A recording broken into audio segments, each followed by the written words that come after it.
Tonight on CTV News, a plea from parents. They're safe from their predators, and they have access 24/7 to counselors and doctors.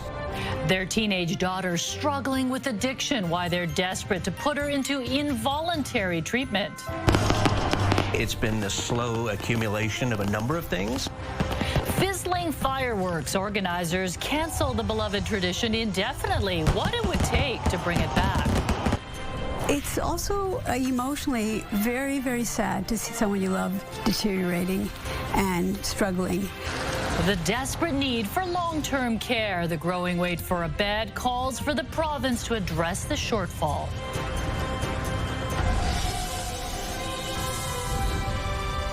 This is CTV News with Mi Jung Lee.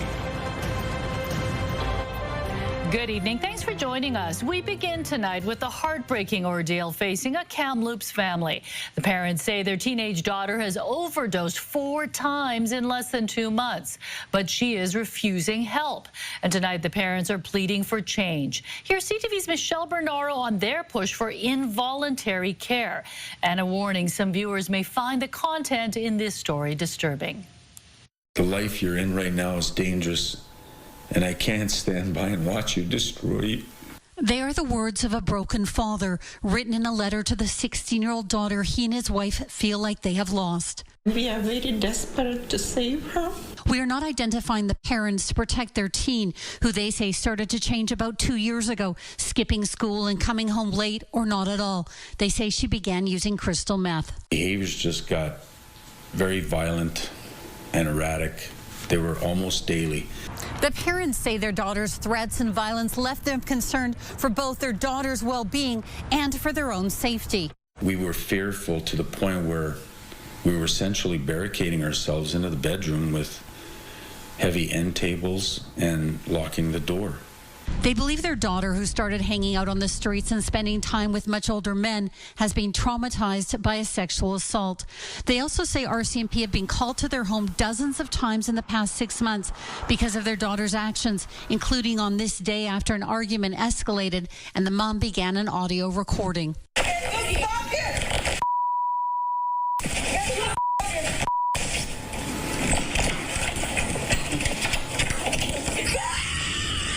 She was pushing me. She literally grabbed her by the chest and thrashed her around like a rag doll. The parents say for at least a year they've been trying to get their daughter help and recently gave the ministry temporary custody.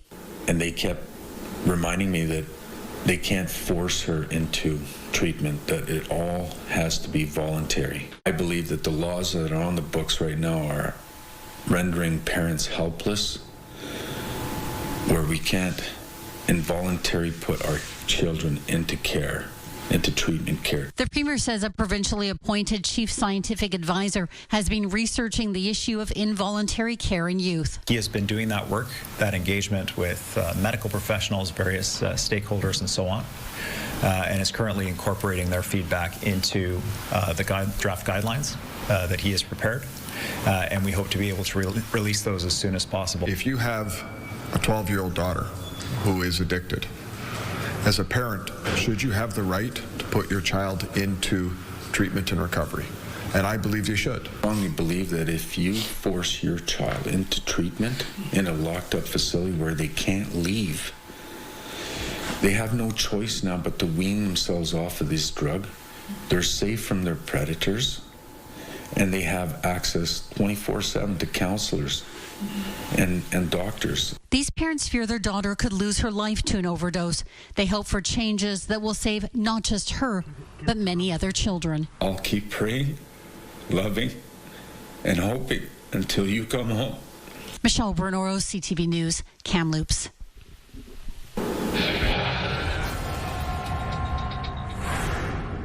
A much-loved summer tradition in Vancouver has been canceled.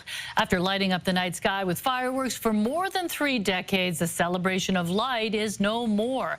And tonight, organizers insist no amount of money can save it this year.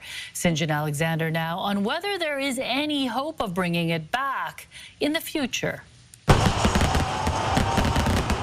The event has always been free, delighting thousands of awestruck spectators on Vancouver beaches. But the Celebration of Light is a pricey production, costing millions of dollars. And organizers say they simply don't have enough. What's difficult about it is breaking that information, sharing that news with people, and seeing their reaction.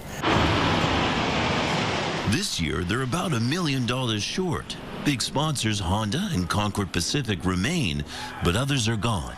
And they say both provincial and federal governments have either slashed or cut funding altogether. It's been a bit death by 1,000 cuts. We lose a sponsor, we get told that we're losing government funding, we're getting other government funding slashed way back. Like, it's not been one thing, it's been the slow accumulation of a number of things. The fireworks have been canceled before. We have to go way back to February 2009, when businesses were struggling with the financial crisis. Companies don't have that kind of money that they're putting into sponsorship of this nature. But within a month, the show was saved when financial saviors suddenly swooped in. This year, the Festival Society insists it's just too late. Because the World Cup is in town, all the suppliers for that event are getting booked up, so we needed early confirmation of an opportunity to run it for 2026, and we haven't been able to secure that. There's nothing that can be done this year to bring it back for this summer. Unfortunately, for 2026, no, the event is definitely canceled. For its part, the provincial government says it hasn't cut off the festival completely. What's gone is $250,000 that was part of a pandemic recovery fund. We are in good conversations to find a solution forward, and we're still very committed to supporting them, so I have not given up hope. The Celebration of Light admits it's far from the only major event that's seen its funding slashed. My concern is that we might be the first person to announce that we're having to cancel, but we might not be the last. While it's far from certain, organizers hope the fireworks will be back eventually, but there'll be no celebration without a lot more money. St. John Alexander, CTV News, Vancouver.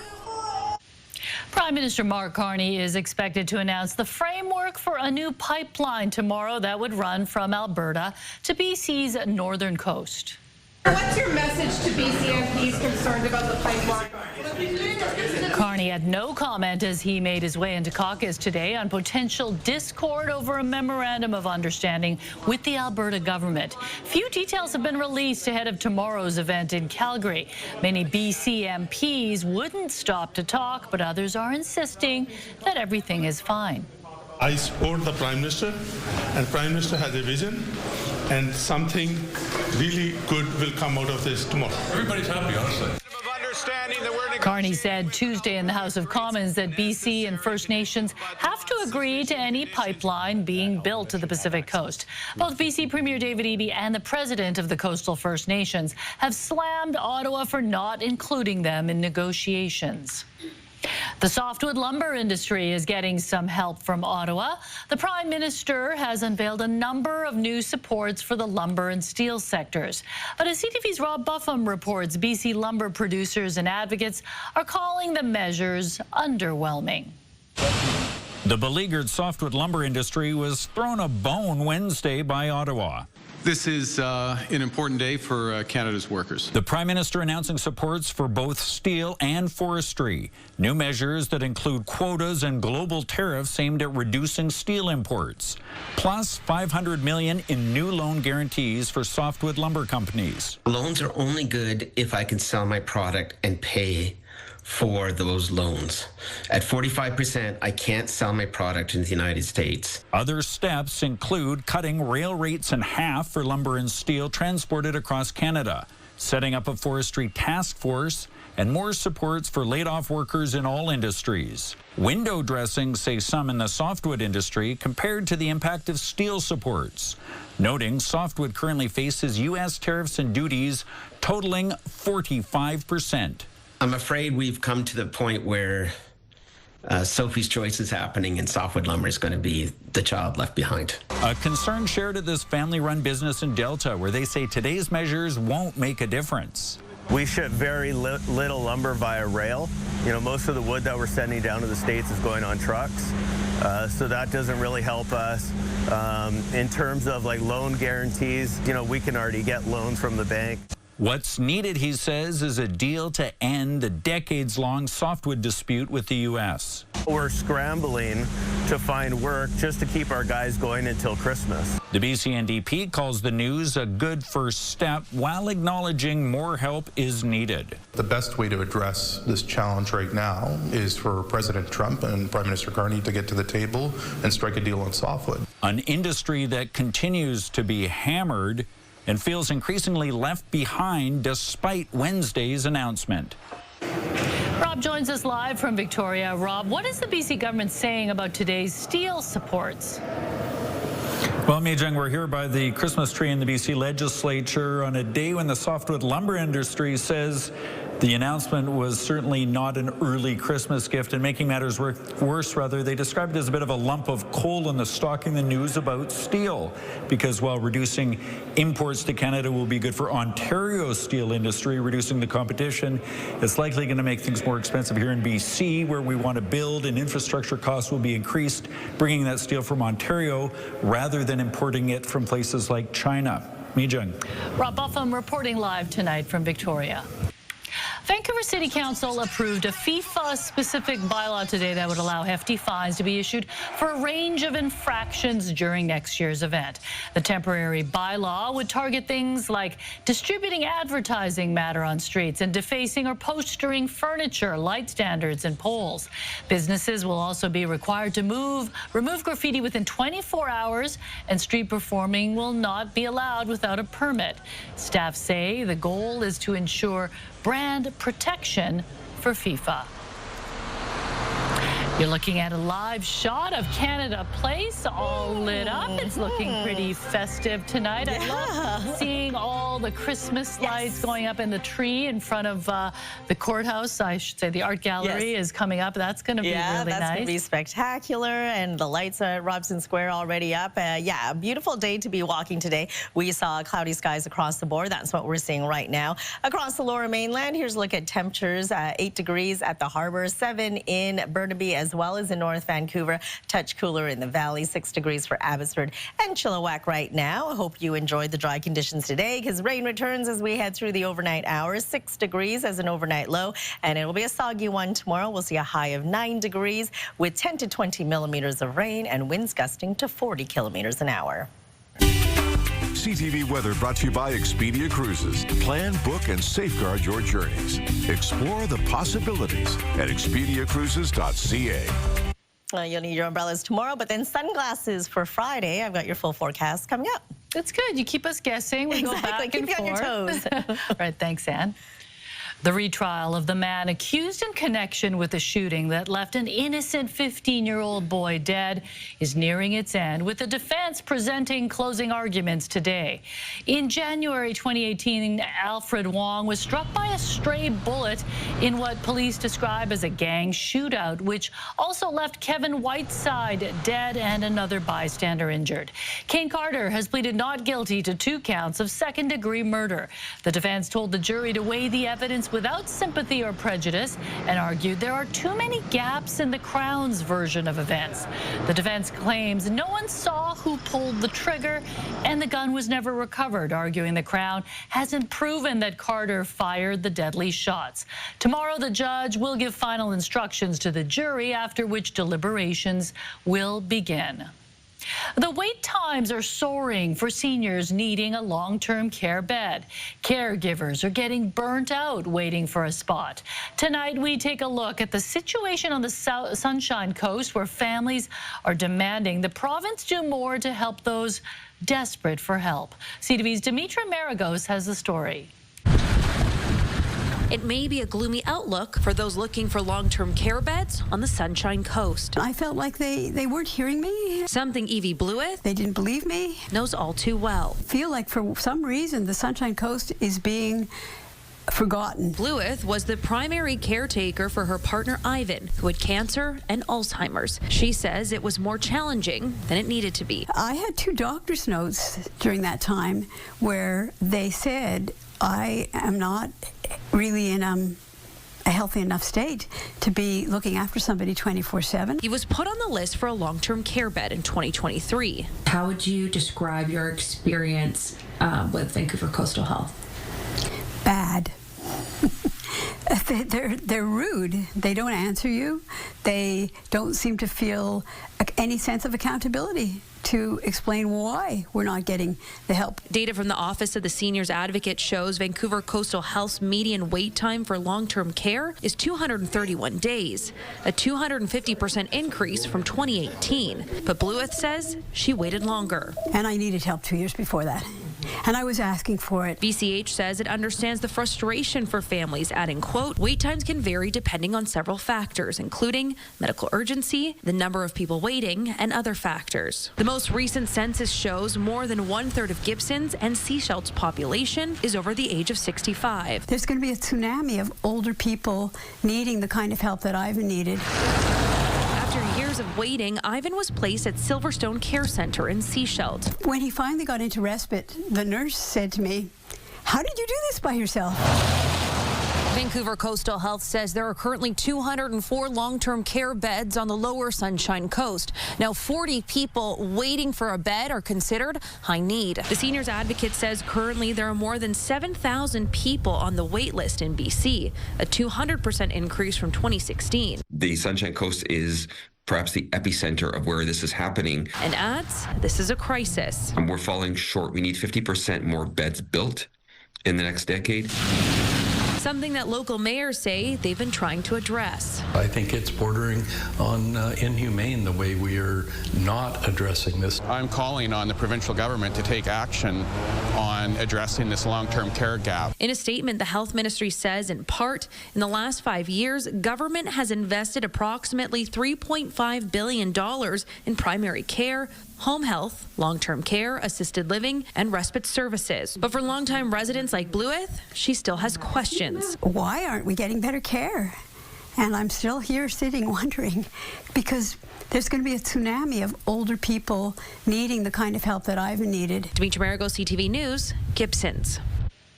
A former City of Surrey employee has been charged in connection to alleged frauds that cost the city roughly $2.5 million. The BC Prosecution Service approved 4 charges last week against 40-year-old Sonny Catlin. The charges include fraud or breach of trust in public office, fraud over $5,000, theft over $5,000, and forgery. Police say Catlin is accused of accessing city financial systems and creating fraudulent documents and checks for her own personal benefit. Catlin is scheduled to make her first court appearance on December the 2nd. What police in Vancouver are doing to stop extortion crimes here. We'll go live to a community forum about to get underway. And no politician should dictate what the community wants. One step closer to building a Filipino cultural center in Vancouver. Why not everyone in the community is on board? Hear from the developer. And a devastating fire engulfs multiple high-rise towers in Hong Kong. Dozens of people are dead and hundreds are missing. When CTV News continues, stay with us. The BC Conservation Officer in Service is continuing the search for a bear that attacked multiple elementary school kids and a teacher in Bella Coola last week. This as the school has now fully reopened with additional safety measures in place. Officials say 2 grizzlies captured earlier this week are not conclusively linked to the attack. However, those bears will be fitted with tracking collars and relocated far away. A grizzly sow and her 2 cubs are believed to have been involved in last Thursday's attack that badly injured 3 school children and a teacher. The mayor of Vancouver is looking to advance a plan for a Filipino cultural center in the city. Ken Sim's vision is for a hotel built on top of the center, but his ideas aren't landing with everyone. As CTV's Isabella Zavarisi reports, more than 100 people have signed up to speak to his motion at City Hall. Many of us have long dreamed of this, but the timing raises serious concerns about whether this project is being used as political leverage to secure Filipino votes. Strong words about Mayor Ken Sim's vision for a Filipino cultural center in East Vancouver. We want this process to begin now. The Filipino community has waited long enough, and the timing couldn't be better. On Wednesday, Sim tabled his motion. Some 170 people have signed up to speak. Reaction is mixed. Since the inception of this initiative, I have actively sought support from various organizations and have received overwhelmingly positive responses. The proposal includes a 500-room hotel built on top of the center, spanning 2 sites at Main and East 4th in Mount Pleasant. I'm here today to offer my full support for this motion. The developer behind it addressed financial concerns. Court documents show lenders are trying to foreclose on the future site. We've repaid more than $400 million worth of indebtedness in the last few years, and we have also taken care of all the property tax issues on the site and are now speaking in earnest with our construction lenders to make sure this promise becomes a reality. Overall, the community supports having a cultural center, but not this process. No politician or developer should dictate what a community wants. For at least 4 decades, the Filipino community has advocated for a designated cultural hub. Filipino BC says the mayor's motion bypasses planning that's already underway, doesn't align with the community's ideas, and calls the development high risk. Why are we wanting to have any kind of risk associated with a project as significant and as meaningful as this for the community? If council approves the proposal, a rezoning application will be drawn up for the site. Isabella Zavarisi, CTV News, Vancouver. Drivers got a crash course in winter readiness today as ICBC and BC Highway Patrol teamed up to help people prepare for slippery road conditions. Adjusting to the conditions is important, but it also starts with making sure your vehicles are prepared. A lot of people are starting to put out their Christmas decorations, the lights on the house. If you haven't made changes to your vehicle, now is the time to do it. Officials walked drivers through what it takes to be winter ready, from proper tires to essential gear to keep in your car, adding that rain, fog, snow and ice can quickly change driving conditions, and being prepared can make all the difference when roads turn slick. The Patello Bridge will be closed southbound for 3 nights as work continues on the replacement project. Overnight closures on Thursday, Friday, and Sunday between 9 p.m. and 5 a.m. are needed to secure new overhead directional traffic signs on King George Boulevard. Northbound travel into New Westminster will not be affected. We'll go live to South Vancouver, where police are holding a public forum to warn the community about extortion crimes. And here the participant is just trying to stay upright, but you can see that the participant sways left and right. A UBC robot helps researchers understand the connection between the brain and balance, how it could help prevent falls. Coming up.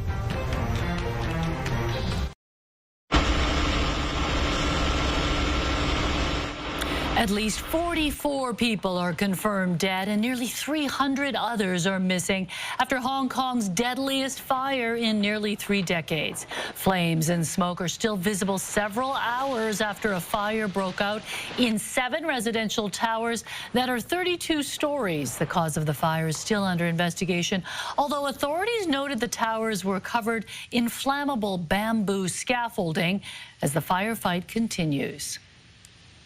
The extortion crime wave that's sweeping Metro Vancouver has left many in the South Asian community fearful and demanding police find the criminals.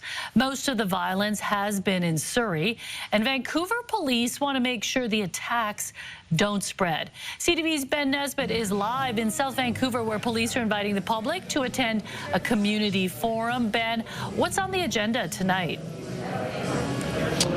Well, yeah, people just starting to trickle in now. There are a number of people here, and people already are talking about how they are concerns growing despite Vancouver not seeing some of those same violent attacks using guns. The police know while it hasn't been reported here yet, that time could and likely will come at some point.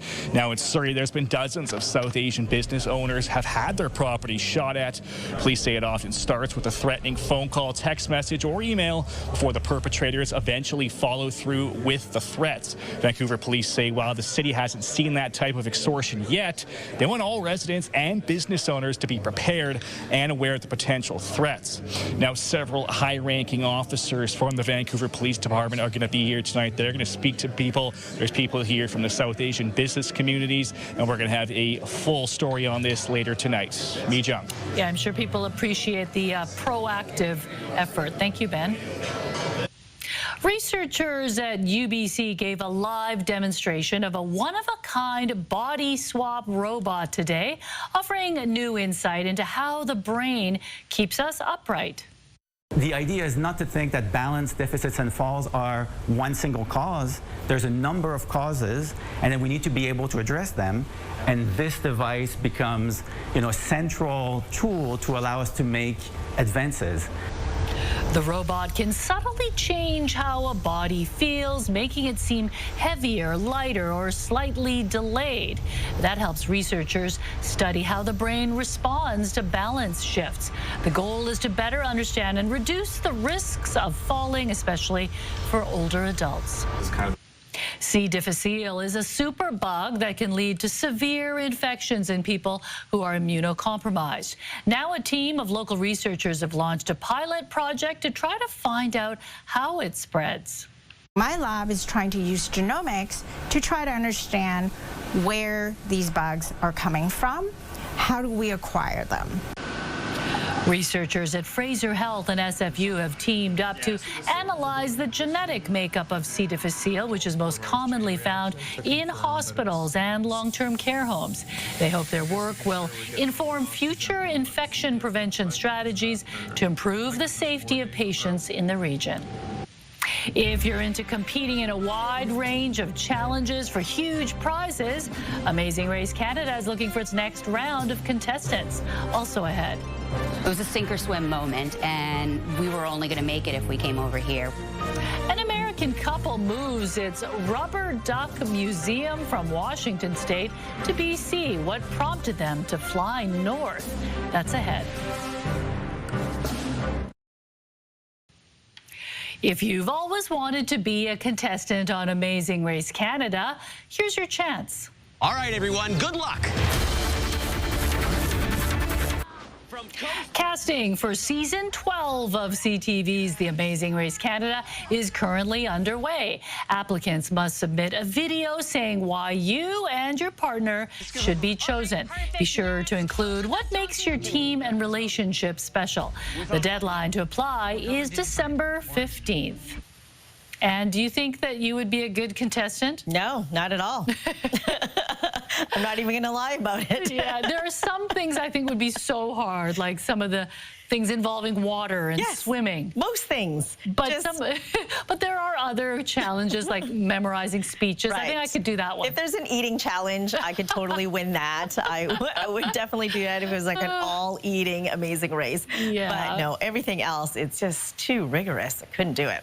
All right, let's take a look at our forecast. Hope you enjoyed the cloudy day today because things are going to change as we head into the overnight hours with this low pressure system offshore, bringing in the next round of wet weather our way. So here's what we can expect on our weather tracker. Overcast skies now as we head into the overnight. Periods of rain continuing into tomorrow morning. Heavy at times for your early morning commute through the afternoon hours. Slowly easing for your afternoon commute and tapering off as we head into tomorrow night. So it really depends on where you are with how much rain you'll see. 15 to 16 millimeters for the Fraser Valley. You're looking at 16 for Pitt Meadows, 17s for North Vancouver and Vancouver. A little less for Squamish. You'll see about 12 millimeters of rain. You'll see flurries. That's expected for the northeast corner of the province. Your provincial forecast at the bottom of your screen. You'll start off wet for Port Hardy tomorrow, 6 degrees with afternoon sunny breaks. Early morning rain drying, slowly easing with some showers through the afternoon for Campbell River and Comox with a high of 6. That's what you can expect for Tofino and Port Alberni with temperatures between 7 and 11. It'll be soggy from Nanaimo right down to Victoria. Temperatures between 8 and 9 degrees. Showers for this Sunshine Coast with a high of 7. Wetter up the Sea to Sky Highway. Periods of rain for Squamish at 6. Rain snow mix for Whistler. You'll see a high of 1. And for us across the Lower Mainland, we will see rain all day tomorrow with temperatures between 7 and 8 degrees. And then look at that. Clears up quite nicely for Friday. 9 degrees under mostly sunny skies. Starting off dry to kick off the weekend on Saturday morning, but then showers return in the afternoon. They don't last very long. Mostly cloudy skies for Sunday. Overcast conditions for Monday. Clearing up for Tuesday. And then on Wednesday, we'll see 8 degrees with mostly cloudy skies. CTV weather brought to you by Expedia Cruises for air, land, and sea vacations. Tomorrow, the wettest day of the week. And then enjoy the sunshine to finish off the work week. Yeah, tomorrow is when you really find out which shoes are waterproof. Oh, yes. You know, I've already found that out a couple of rounds already. Me too. Yeah, that's the true test. But looking forward to the sunshine after that. All right, thanks, Ann.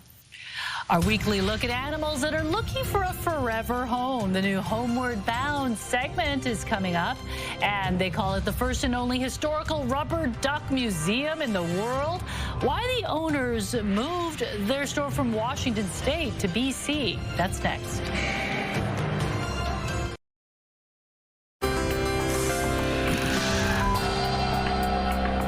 Taking a look at today's markets, the Canadian dollar made slight gains, trading for 71 to the American dollar.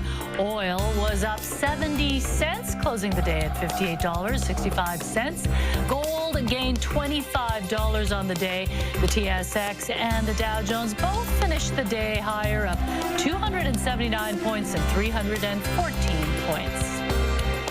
Looking at the housing market nationwide, experts are predicting a possible rebound next year. RE/MAX shared its projections for 2026, forecasting a nearly 3.5% increase in sales and a slightly bigger drop in prices. According to the survey, 10% of respondents plan to buy a home in the next 12 months. That is up from 7% from earlier this year. RE/MAX links the possible boost to growing supply and lower interest rates, helping bring more prospective homeowners off the sidelines. While Donald Trump's trade war has some BC businesses looking to relocate south of the border, it's had the opposite effect on one American couple who have moved their business from Washington State to Tsawwassen. And it is the first of its kind in Western Canada. CTV's Shannon Patterson reports. Neil King is getting his ducks in a row as he and his wife prepare to open their new business at Tsawwassen Mills Mall. This all came from the idea that we needed an attraction to bring people into Point Roberts after COVID. The American couple opened the Rubber Duck Museum in the back of their Point Roberts gift shop in July 2024. The first day it was open, we had lines going out the door. We were immediately getting calls from places like Roadside America and other small travel publications. We did, I think, CNN travel. It was really exciting. It was going swimmingly until Donald Trump was elected. The second he was elected and those 51st state comments started coming out, we got flooded with emails from our Canadian visitors, our tourists, our regulars, just saying, I am so sorry, I'm not coming down for the next 4 years. Not only were fewer Canadians crossing the border to visit the Rubber Duck Museum in Point Roberts, the business was being clobbered by President Trump's ever-changing tariffs on Chinese imports. Pretty much overnight, our entire business became unsustainable. We couldn't get anything for any price point that made sense. And we just put so much into this. You know, it was a sink or swim moment. It actually became a no-brainer to come to Canada. Like, we love Canada. That's why we moved to Point Roberts to begin with. Canada aligns more with our values. The new Rubber Duck Museum will open in Tsawwassen Mills next Monday. We are going to have close to 4,000 to 5,000 different kind of ducks and various duck products such as bath bombs and soaps and, you know, little ducky cards and anything rubber duck related we are trying to bring in. This one is from the 50s from Sunco. There's also a collection of rare and antique rubber ducks on display that tell the story of the iconic toy. We have some of them that we got directly from Sesame Street Workshop. We have 2 rubber ducks that have been used on screen by Ernie. The Kings are betting it all on British Columbians embracing the first rubber duck store in Western Canada. Our hope is that the store just brings that joy and wonder to Tsawwassen and Canada. We really want to make sure that this just keeps living on. And if they can make a living at it too, well, that's just ducky. Shannon Patterson, CTV News, Tsawwassen. Millie, Rufus, Sophie, and Wynn are all ready for adoption. Our weekly Homeward Bound segment is still ahead tonight, and over to McTavish, she scores! The suddenly mighty Ducks host the Canucks tonight down in Anaheim as Vancouver starts to consider putting some players on the trading block. Plus, bobblehead Boogie Adam finds out how a Victoria woman found an unexpected way to choreograph positivity around life's twists and turns. That's next on the Sawatsky Sign Off. Right now, here's a preview of your morning, Vancouver. Proposal finally push Ukraine and Russia toward peace or spark even more tension? Thursday on Your Morning Vancouver, a political expert joins us with insight. Plus, scrolling for deals this Black Friday? Before you click buy, the Better Business Bureau has smart ways to save and avoid scams. We'll see you in the morning.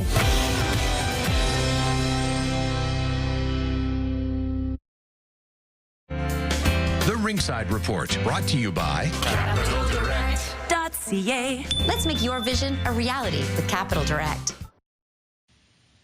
With the season already starting to slip away, it appears the Vancouver Canucks are willing to make some of their more experienced players available to other teams. CTV's Martin McMahon has more on the trade chatter on this week's Ringside Report.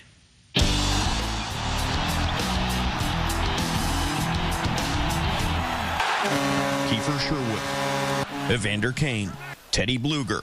3 pending unrestricted free agents the Vancouver Canucks are now reportedly making available to other organizations, with the team battling injuries and the season slipping away. If there is a younger player that is made available, why wouldn't the Vancouver Canucks move an unrestricted free agent pending now as opposed to wait for the chaos of around trade deadline? After initial pushback from management about the need for a rebuild, it seems to be a major shift. Whether it's results or underlying numbers, none of it looks favorable, and sort of clinging to the idea that with this group and with this type of play, things are going to change, is probably a little naive. Well, it's been a mad year with injuries. It also seems to be another mad year in terms of organizational direction. Jim Rutherford basically declaring yesterday that they are going back to the drawing board here, that they're going to trade veterans, which of course makes one wonder, ultimately, are they going to have to trade Quinn Hughes here? While the captain's individual play has been exceptional, Hughes will enter the final year of his contract next season, and he has shown clear frustration with the team's struggles. If the season doesn't improve, then as you get closer to the deadline, perhaps all bets are off, and you have to revisit Hughes' future in Vancouver, either at the deadline or in the offseason. Beyond Wednesday's matchup against the Anaheim Ducks, the Canucks will take on the Sharks, Kings, and Avalanche on this 4-game road trip, all potentially without their top 2 goaltenders, with Thatcher Demko still injured and Kevin Lankinen not traveling for personal reasons. Martin McMahon, CTV News, Vancouver. The Ringside Report, brought to you by Capital Direct. CapitalDirect.ca. From celebration on home ice to defeat in the capital, the Vancouver Golden Eyes' inaugural season off to a dramatic start. The team fell 5-1 to the Ottawa Charge tonight. Again, Thompson. Gonna work a lane. She shoots. They score. Claire Thompson scoring the Golden Eyes' only goal of the game in the 3rd period. Charge captain Brianne Jenner proved to be Ottawa's MVP of the night, scoring the first goal during an early power play and the final goal on an empty net. Despite the loss, the game was a homecoming of sorts for 3 former Charge players, including Golden Eyes captain Ashton Bell, who received warm welcomes from Ottawa's fans. Vancouver's road trip continues with a game against the New York Sirens on Saturday at noon.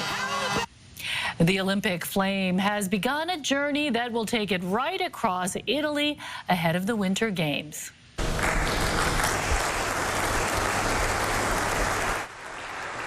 Bad weather in Greece forced the flame lighting ceremony to be held indoors. It also led to organizers using a backup flame, which was sparked during Monday's rehearsal. Over the next few months, 10,000 runners will carry the torch across Italy. It'll arrive for the opening ceremony of the 2026 Olympic Winter Games, which runs from February 6th to the 22nd. I almost forgot that the Olympics were happening. It's almost here. Yeah, it's very soon. Okay, well, it is time for Homeward Bound, a new weekly segment where we introduce you to furry friends from local rescues who are looking for their forever home. Here are some cats from the Vancouver Orphan Kitten Rescue Association, also known as VOCRA. 8-year-old Millie is an independent and playful explorer who loves to keep tabs on what her human is doing. The Siamese mix enjoys hunting string toys and chasing ping pong balls and would appreciate having lots of space to run around. Millie's ideal owner would be cat savvy, as she would thrive as the only pet in the home without any children. I guess she wants all the attention. She sure does. And Rufus and Sophie are a sweet brother-sister duo who have blossomed beautifully since arriving in foster care. They enjoy short play sessions, but are happiest chilling on the sofa or gazing peacefully out the window. They are not lab cats yet, but just need to find a patient owner to help them feel safe and loved. And Wynn was shy and cautious when he first arrived, but has blossomed into a goofy and affectionate boy. Unlike most cats, the 3-year-old is not food motivated and would rather get your attention than a treat. Wynn is sensitive to loud noises and sudden changes and would thrive in a calm home without young children. Aw, I don't understand not being food motivated. I know, right? I sure am. I love food. Okay, for more information, head to vocra.ca. We'll get to the Sawatsky sign-off in a minute. First, Craig, what's coming up tonight on the Late News? Well, Mijung, we are working on a few stories, including tonight's extortion town hall here in Vancouver, and coming up at 11:30, our Ben Nesbitt will have details on how the VPD intends to stop the spread of extortion crimes lingering into the city. Also, we spoke to a BC MLA today who was introducing a bill that he hopes will address reckless driving in the province. The bill is named in honor of a 12-year-old Xavier Rasul Yankovic, who was killed earlier this year. We'll have this and more all coming up at 11:30 tonight. Mijung. All right, thanks a lot, Craig. Well, it was an unexpected diagnosis that made a Victoria woman rethink her childhood dreams. Adam finds out how she is overcoming adversity through some unconventional choreography on tonight's Encore Sawatsky sign-off.